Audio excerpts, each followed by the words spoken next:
Initiating simulation 051. Breathe deep.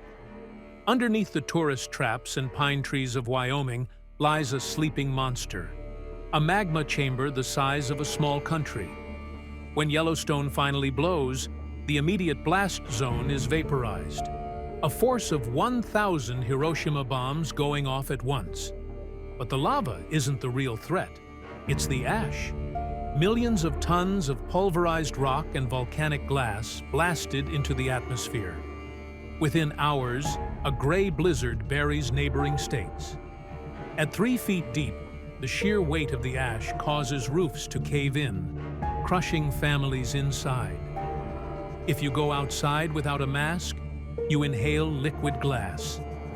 The ash mixes with the moisture in your lungs, turning into heavy cement. You drown on dry land. And then, the glitch hits the rest of the world. The ash blocks out the sun. Welcome to the volcanic winter. Global temperatures plummet by 10 degrees. Crops fail everywhere. The global food supply chain collapses within 90 days. The explosion killed millions. The starvation will kill billions. The United States becomes an uninhabitable gray wasteland for a decade. Simulation result. It's not a matter of if, but when. Simulation concluding. Subscribe to the log to survive the next one.